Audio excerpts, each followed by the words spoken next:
Hi everyone, this is Bryn, and you are listening to an audio version of the Ultimate Bridal Blog presented by Columbia City Bridal.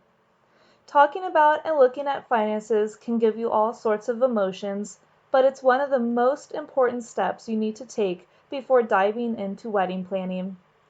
This is episode 3, Show Me the Money.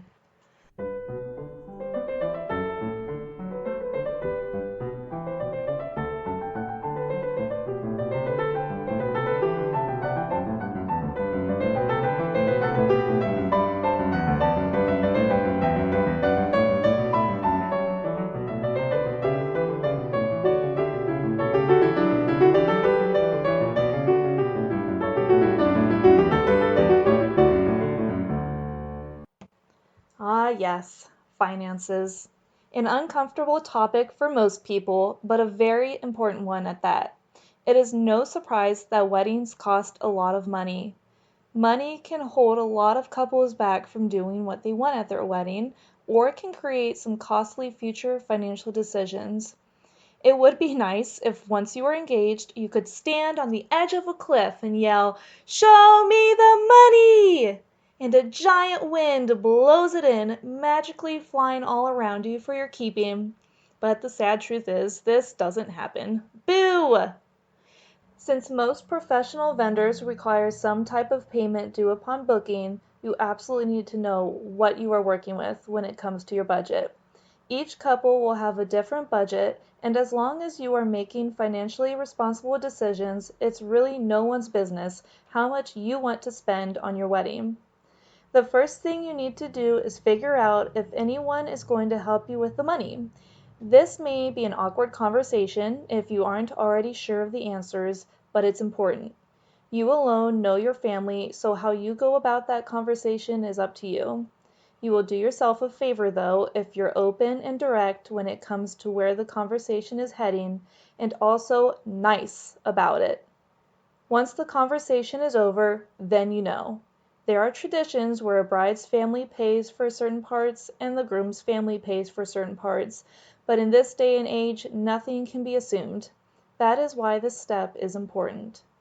Next, make a ranking list of the most important things to you and your significant other when it comes to your wedding. Every business is going to charge a different amount based on their service. When you know what you want to really spend your money on, then you will have a better understanding of how much you and your spouse will need to contribute. You can assume the venue will be more expensive than the photographer.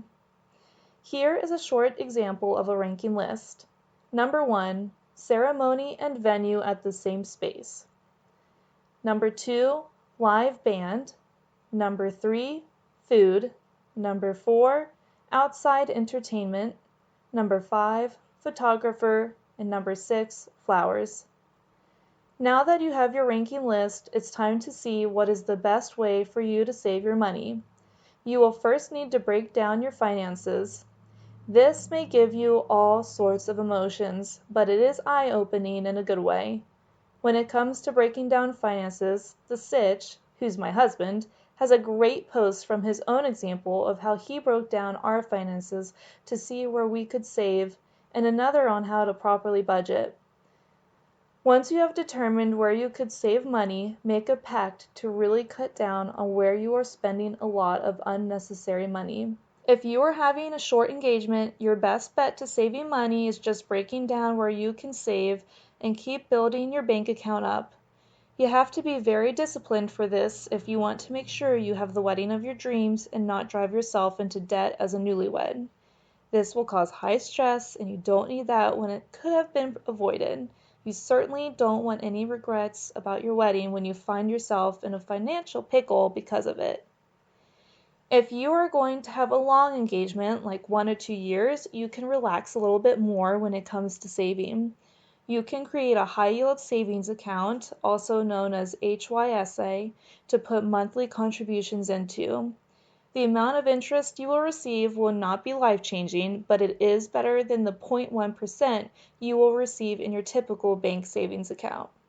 So not only do you make a little bit of money in these accounts, but it also makes it harder to spend.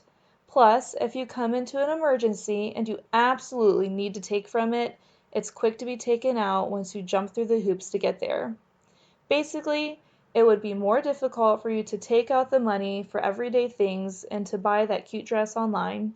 However, life happens, and if there is an emergency that costs a lot of dough, you can take it out and it comes out quickly.